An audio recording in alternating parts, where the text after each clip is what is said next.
Welcome to Sacrilegious Discourse. For this is what the Sovereign Lord says. Why do you need prophets to tell people who you are and what you want? If you can justify everything that the God of the Bible has done, then you can justify any of your behavior. A lot of this mentality is trickling into what is now mainstream right-wing Christianity. I am capable of empathy greater than this God of the Bible. This is a Bible that they tell kids. This is the good Lord. This is the good book. He is fantasizing about murder, mass murder.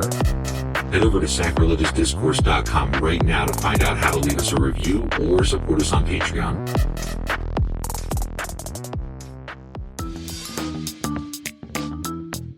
Hey there, sinners and saints. It's your favorite Bible-bashing duo from Sacrilegious Discourse, and we need your help. That's right, folks. We're raising funds for some heavenly equipment and a studio that doesn't sound like it's in the depths of hell. Our current setup, let's just say it's more apocalypse than audiophile. So if you want to hear us dissect the Bible without the background noise of demonic squirrels, chip in a few bucks. We're aiming for $5,000 to upgrade our audio and build a studio worthy of blasphemous banter. Donate today and help us spread the good word of atheism. You can find a link right on our homepage, sacrilegiousdiscourse.com. Every dollar counts. Even if it's from your collection plate.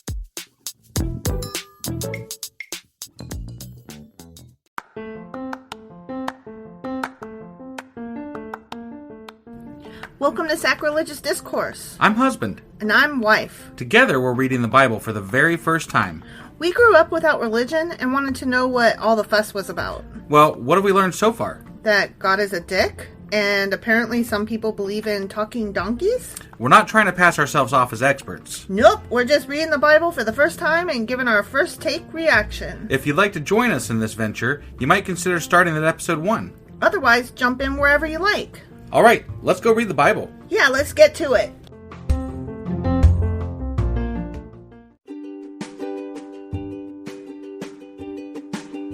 Hey wife, did you know that Anchor is sponsoring our show? Really? Don't we use Anchor to distribute our podcast on Spotify and Apple Podcasts? Yeah, and we are on just about every other platform available as well, thanks to them. Why do we use Anchor as our podcasting service? Well, they make editing and distributing our show a breeze. What if one of our listeners wants to start their own podcast? Then they should head over to anchor.fm or download the app to get started. Awesome! You guys should go do that right now! Husband! Wife! What's a Zion? Israel? I don't know. I don't either. Well, that was a guess. Saturday That's my guess Q&A. yesterday. So, but that's what we're doing today. Let's Zion? find out. Yeah. Okay, let's go find out what the fuck Zion is. Okay. All right.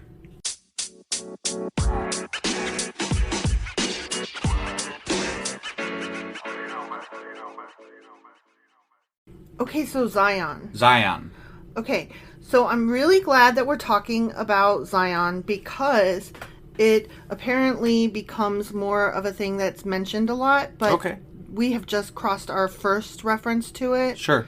And it means lots of different things. I wondered because it's such a prevalent part of the discussion around Israel in current times, as far as like Zionist and Zion Right. and all this crap that I don't know really why they're referring to it that way or what it is exactly. Right, exactly. So, I mean, I get the gist of it, right? It's something to do with Israel. It's Israel-centered. It's whatever, but... Well, I'm going to tell you what it is. I know you're going to tell me what it is. But I just wanted to give you a little history first that Sure. It is sprinkled throughout the Old and New Testaments. Okay. And it means different things to different people saying it and to different people reading it. Got it. Okay? Got it. Yep. So the two basic definitions, here's the first one. It's the hill specifically, like geographically. Okay. Is the first definition. Okay? Yep. It's the hill of Jerusalem on which the city of David was built, located to the south of Mount Moriah, which is the Temple Mount. Okay. Okay? Mm-hmm. The other one, the other definition, which is more New Testament-y, Okay. is in Christian thought, it's the heavenly city or kingdom of heaven. Oh. And in the New Testament, Zion refers to God's spiritual kingdom, and it's the space in your heart that you reserve for where you agree to believe in God. Okay. And it's another word for heaven and that kind of thing. So obviously there's got to be some sort of like an intermixing between those two thoughts and definitions, because it How does kind of all one- encompasses some idea in people's Right. heads. How does So- one become the other? Right. And how it becomes the other is, I'll get into that in a minute. Okay. Okay? Yep. Let's go back to geography for a sec. Sure. Okay? So the city walls of Jerusalem were rebuilt many, many times and in new locations over the centuries. Okay. Okay? Yep. So the particular hill that is now known or still known as Mount Zion, it's no longer inside the city walls. Oh, It's wow. still there, but it's no longer in the city walls. Interesting. The location is now just outside the portion of the old city wall, forming the southern boundary of the Jewish quarter of the current old city. Okay. Most of the original city of David itself is thus also outside the current wall. Okay. So the city of David is still a thing, but again, it's been rebuilt over time. Right. And so what they And refer it to is referred to today as the city of David and not Zion. Is that correct? again, it depends on who you're asking and why. Okay. Because in the Old Testament, Zion was used as a name for the city of Jerusalem. Right. Okay. Then it was the whole land of Judah. And then eventually it became known as the nation of Israel as a whole. Interesting. So over Quite time, a development there. Right. Over time, and from there, it developed into the idea of heaven. Got it. It's supposed to be like the perfect place. Sure. And that's how... Which makes sense, that because if you equated go, to like, I heaven. mean, just based on what we've read so far of the Old Testament, Israel was supposed to be the promised land. It was supposed to be this place of milk and honey. And, Exactly. And, so it was that perfect place, according to the Bible. Right. So, Right. So that makes sense. Yeah, no, of I- why it's I- both a geography, a developing geography, and an idea and representation of right. Just greatness. somehow this city, state, whatever word, Zion, became attached to that idea. Right. I mean, somebody might compare it to like the name America. Like, Yeah. there's North America, Central America, and South America. But at least for American-centric people and for some other English-speaking countries, when you say America, almost always people understand that you're referring to The the United United States. States of America. Right. And I don't know if No, that's I a think good that comparison. I think that people in the Americas kind of resent that a they little do, bit. as well But- they should. Right. Because, So- excuse you, I live in America too. right, and it's hard to, like, as an American, Right. it's hard to break away from that idea that you were taught your whole life, because you're taught we're American. Centralism. This is America. Like, there is no. You do talk about United States, but we know ourselves as America and Americans. Right. So right. it's really hard to break that. Because there's the United States of America, the country, and knowing that you're American versus the continents. And that whole difference is, well, when we say American, we're talking about the United States of America. Right. Like, nobody else outside of the United States of America is American, Right. even though they do live on American continents. Right. Right. So, yeah, it gets very confusing. And that's kind of how the word Zion changes over time to mean different things the same way. Sure. So, the location of the temple is the most holy place in the world for the Jewish people. Okay. And being the most holy place is how Christians would Associate it with associate it with heaven. And it's seen as the connection between God and humanity Okay. in Judaism. Yeah. Okay? Sure. Zionism, which you were getting Referring into a to, little yeah, bit, yeah, right. is a modern political movement that started in 1897 Okay. and supported a national home and later a state for the Jewish people in the land of Israel. Okay, that makes sense, because that's what Mm-hmm. I kind of associate it with, is that it's the political movement of Right. Zionism, of Zionists, And Zionists. yeah, and I'd heard of it and I knew it was a Jewish thing, but I had no idea what it meant. Right. I really just it was, not important to me, I guess. It didn't impact my daily life, so I didn't it's seek kind of more information. Not being religious, not growing up with religion, Mm-hmm. not having it really mean that much to us. It's hard to understand the concept of there's a large group of people that want to religiously hold on to a piece of land somewhere over in the Middle East Right. for this certain group of people, and look, they actually made that happen. Right. Like, that to me is somewhat crazy. Yeah. Like, I'm like, wow, that's kind of nutty. But I mean, yeah. in a not knowing much about it kind of way. right. I don't want to take away from Israel and their right to exist where they are, and historically, obviously, even based on the Bible and other historical facts, there are reasons to think that this is partially, maybe they have some claim to this land. So, and after World War II, I understand even the mindset of giving them this land. So like it all makes sense at some level to me, but at the same time, we're basing this on a God still. Right. Like this Right. whole country that they are dealing with is based on a God that Right. they gave to people. Yeah. So, The Zionist movement declared the establishment of the State of Israel in 1948, following the United Nations partition plan for Palestine. So they took away land from the Palestinians and said, Yeah. "Here you go. this is yours back again. Here's some." I'm I have mixed feelings about it, and you're not supposed to complain or say anything wrong about it, but I just feel like... Well, think of how much shit it started. Yeah. We've been fighting about this since that happened. Right. Like, this has caused major upheaval in the Middle East because of this Zionist movement that we've backed as Americans. Yeah. and I don't know. I struggle with it because I see what it has caused, and it's all based on a religion, Right. know. And Right. I don't want to say that I don't think that they ever. I'm kind of walking a line here because what happened to the Jewish people is a tragedy. Of course. It's an absolute tragedy, and to say that I don't think that they have the right to exist there would be terrible of me. Right. But at the same time, you can't not talk about this without admitting the horrible situation that it has caused, and that For it the is Palestinians. and that it is still causing. Right. Well, and not just for the Palestinians, but other Middle Eastern countries Right. that have claim to this area as well. Like, this Right. is a contentious area that they procured for the Israels, Right. or the Israelites, or Jewish people as a whole. Right. It just is. You cannot say that it's not. So, Right.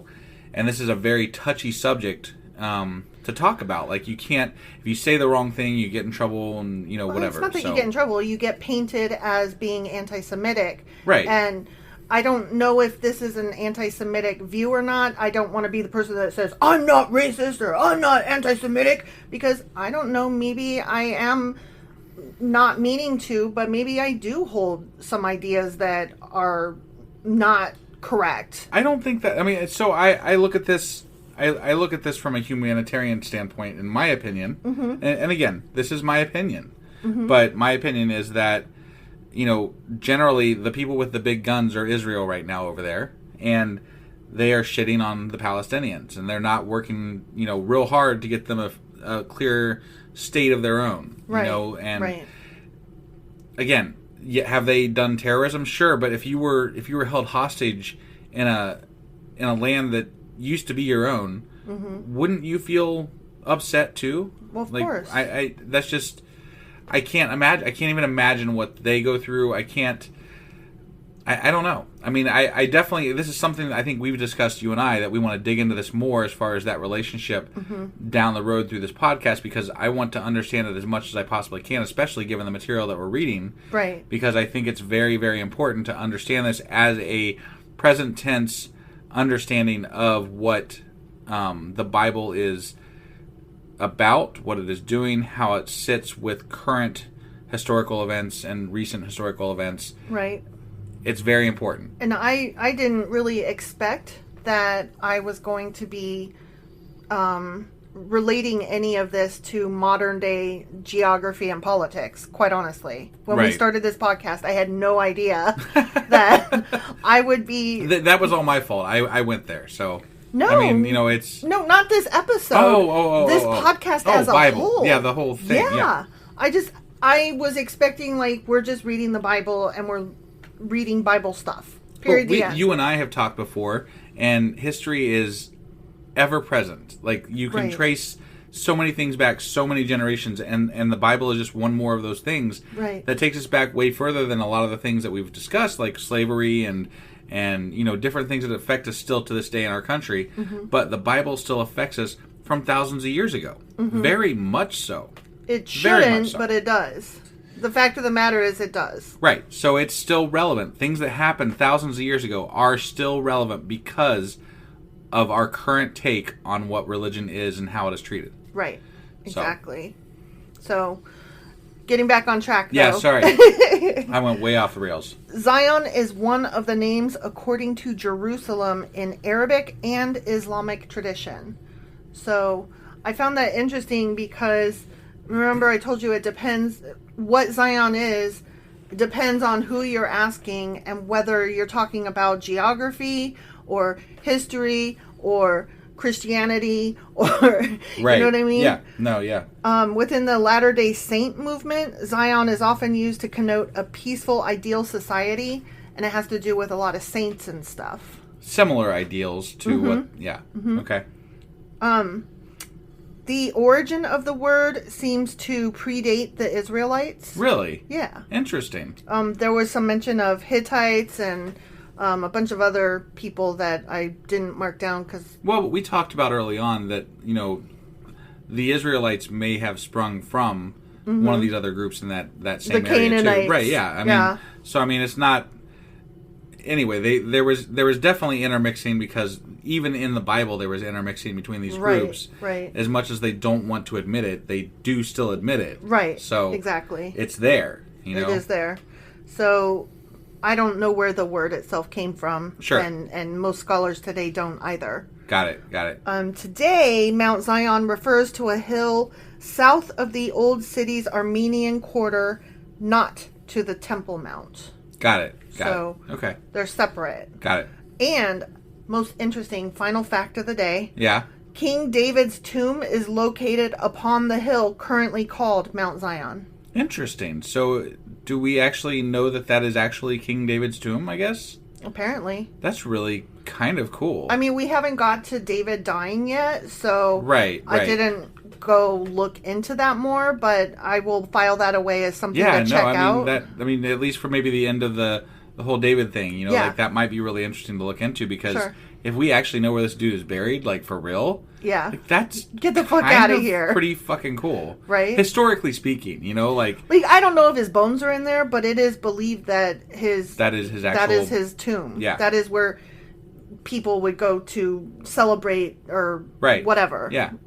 I mean, I'm not about religion. I'm not about gods, but history. Yeah. History to me is, I love history. I have developed And a love I for think- history. I think that would be, just based on how much we've dug into this kind of stuff, it would be really cool for me to go see that, I think.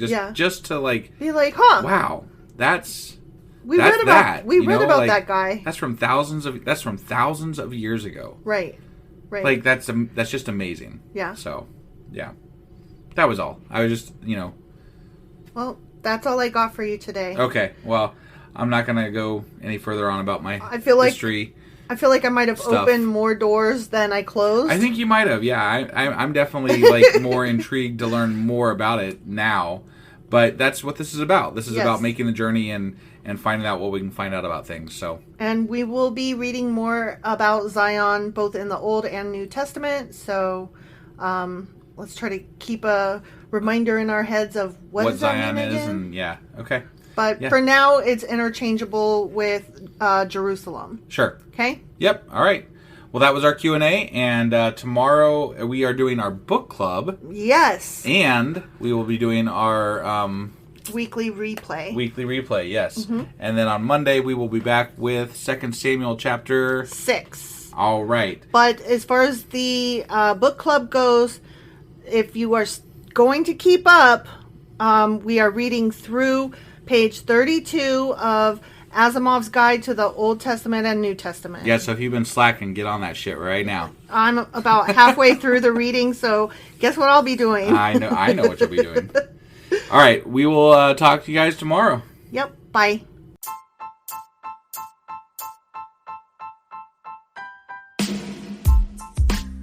Hey, wife, I guess that's the end? But husband, that's just sad. It doesn't have to be. We are on lots of social media platforms like Twitter. Our handle there is sacrilegious_D. For D's nuts. Oh my God. Stop doing that. Anyway, we're also on Facebook, Instagram, and Pinterest. There's a link to all of our social media sites at our website. Ooh, we have a website? Yeah, it's sacrilegiousdiscourse.com, where you can also find a link to our merch shop. We have a merch shop? Yep, we have podcast-themed clothing, mugs, notebooks, and more, as well as an atheist and science-themed products. Wow, our fans should really go check that out right now. Definitely. They can get in touch with us by sending an email to sacrilegiousdiscourse@gmail.com. But before they do that, we could really use some help. Oh yeah? With what? Well, it's not free running the podcast, and we need some financial support in order to get better equipment, which will free up time so we can concentrate on our podcast and our fans. Okay, so what should they do? Head over to patreon.com/sacrilegiousdiscourse and sign up as a contributor on our podcast. Supporters there receive additional bi-weekly episodes that we record just for our Patreon members for as little as $2 a month. Also, we'd really appreciate it if you would like and subscribe on whatever platform you're using. And Apple Podcast reviews help us out tremendously. Like and subscribe. Leave an Apple review. Join us on Twitter. Support us on Patreon. That's a lot of instructions. Don't forget to say thanks. Thanks. Okay, bye.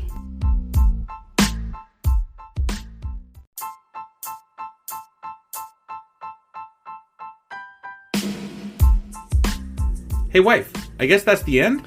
But husband, that's just sad. It doesn't have to be. We are on lots of social media platforms like Twitter.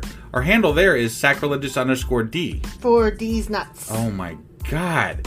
Stop doing that. Anyway, we're also on Facebook, Instagram, and Pinterest. There's a link to all of our social media sites at our website. Ooh, we have a website? Yeah, it's sacrilegiousdiscourse.com, where you can also find a link to our merch shop.